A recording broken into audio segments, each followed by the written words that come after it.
Assalamualaikum warahmatullahi wabarakatuh. Selamat siang Bapak Ibu SDN 13 Lambang Biru. Hari ini saya Ajeng Dwi Syahara, peserta PKG PJOK 2024 akan membagikan praktik baik menggerakkan komunitas belajar, Kombel Belajar di SDN 13 Lambang Biru. Materinya itu yang pertama ada turnamen gobak sodor. Next. Kami sebagai komunitas belajar. Ya, latar belakang pemilihan tadi itu ada sport education atau STEM. Sport education atau STEM itu adalah suatu pendekatan pembelajaran PJOK yang menawarkan pengalaman belajar yang lengkap dengan mengkonteks kehidupan nyata. Jadi kesimpulannya pembelajaran metode STEM ini anak-anak diajak untuk melakukan kegiatan secara nyata. Kalau di PJOK itu biasanya membuat turnamen. Jadi turnamennya itu siswa itu tidak hanya sebagai peserta, jadi juga sebagai penyelenggara. Nah, di pembelajaran STEM ini yang kita nilai itu penyelenggara, bukan peserta. Jadi seolah-olah dibuatkan kalau di pembelajaran seni itu main drama. Jadi yang dinilai itu siswanya ini sebagai pelatih, sebagai panitia, ada yang nanti yang sebagai kepala sekolah, sebagai guru. Jadi seolah-olah dengan keadaan nyata turnamen tadi. Next. Ini latar belakang dari sekolahnya ini. STEM itu akan dilaksanakan turnamen gobak sodor antara kelas di SDN 13 Lambang Biru untuk meningkatkan murid dalam olahraga permainan tradisional. Dari hasil identifikasi aset yang ada di sekolah, semua bisa dimanfaatkan untuk kegiatan turnamen gobak sodor ini. Mulai dari sarana dan prasarana yang ada sampai dengan alat pendukungnya. Dengan mengadakan turnamen gobak sodor, siswa dapat memahami kompetensi sejati, menghadapi tantangan dan belajar dari keberhasilan maupun kegagalan mereka. Turnamen gobak sodor dipilih karena banyak minat murid dalam kegiatan ini dan dari hasil survei dengan perwakilan murid dari setiap kelas. Kenapa sama alasannya tadi kenapa saya memilih turnamen gobak sodor? Karena permainan ini sering sekali dimainkan oleh anak-anak kita di lapangan. Juga termasuk turnamen permainan tradisional untuk meningkatkan rasa cinta mereka terhadap permainan tradisional. Next. Adapun tujuan dari materi ini, pemilihan permainan gobak sodor tadi ada 9. Yang pertama itu 1, tujuannya siswa dapat bugar, sehat, gembira, dan berprestasi. Yang kedua, mengembangkan keterampilan kolaborasi. Nah, mengembangkan keterampilan kolaborasi, ini yang dinilai tadi. Siswa berkolaborasi antara peserta dan juga panitia. Jadi kita menilai itu kolaborasinya. Yang ketiga itu peningkatan pemahaman kolaborasi. 4, meningkatkan keterampilan dan tanggung jawab. Yang kelima, menerapkan pembelajaran dalam konteks nyata.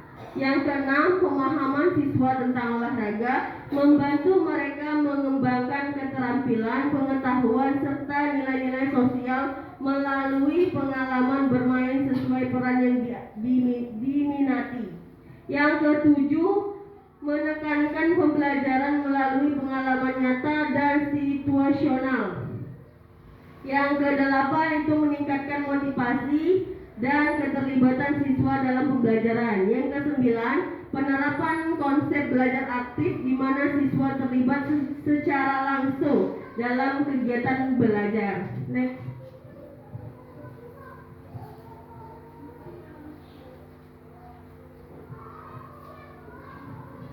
Berikut adalah capaian yang diharapkan dan langkahnya. Yang pertama itu capaian dan tujuan.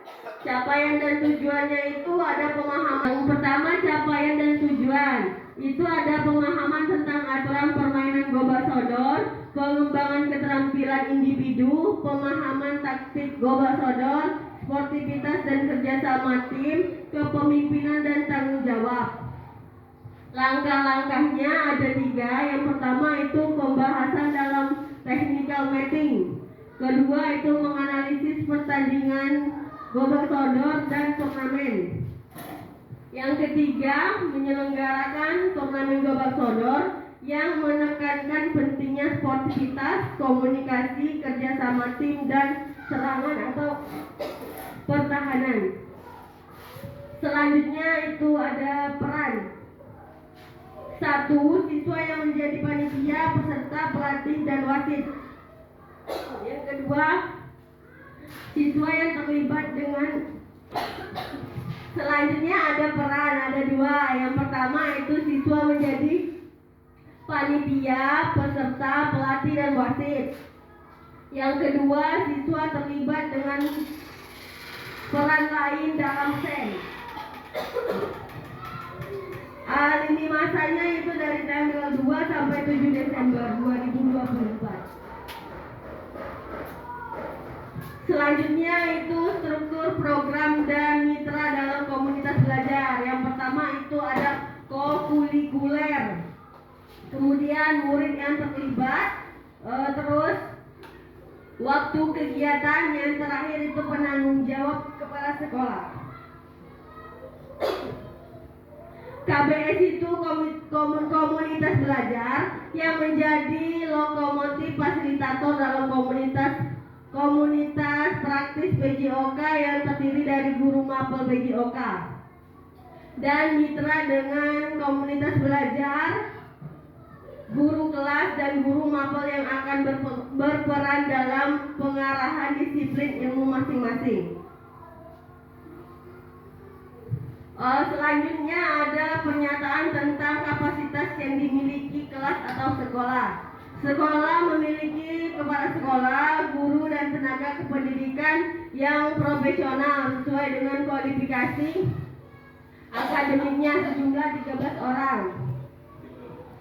Murid yang berjumlah 115, masing-masing kelas akan mengirimkan perwakilan minat dan bakat untuk menjadi panitia, peserta, wasit, pelatih, dan penonton.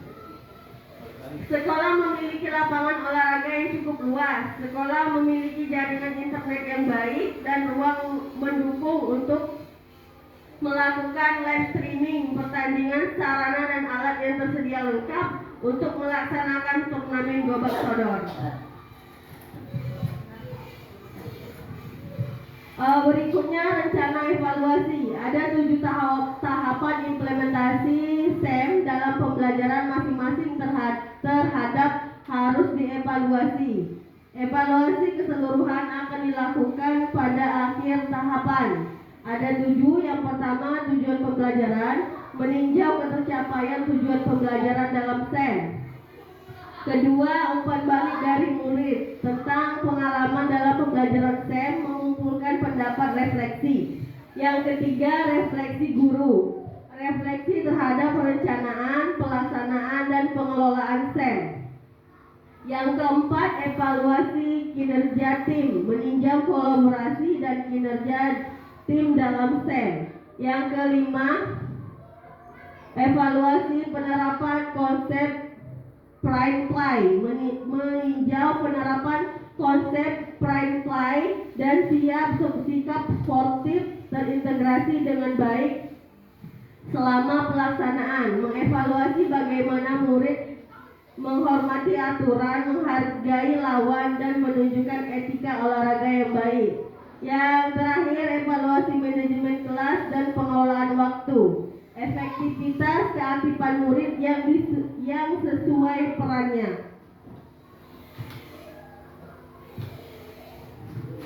Selanjutnya rencana evaluasi ada 5. Yang pertama, pengelolaan waktu. Jadwal yang padat dan keterbatasan waktu dapat mempengaruhi penyelenggaraan. Yang kedua, faktor alam atau cuaca. Dengan lapangan outdoor akan sangat terpengaruh kondisi cuaca.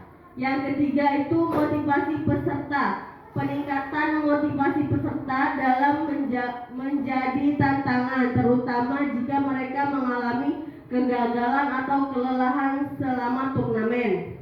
Yang keempat, manajemen tim. Kesulitan dalam manajemen tim termasuk perbedaan kemampuan, kepribadian, atau konflik antar pemain. Yang kelima, evaluasi dan umpan balik. Memberikan evaluasi yang efektif dan memberikan umpan balik yang konstruktif terhadap peserta. Solusinya itu ada 5.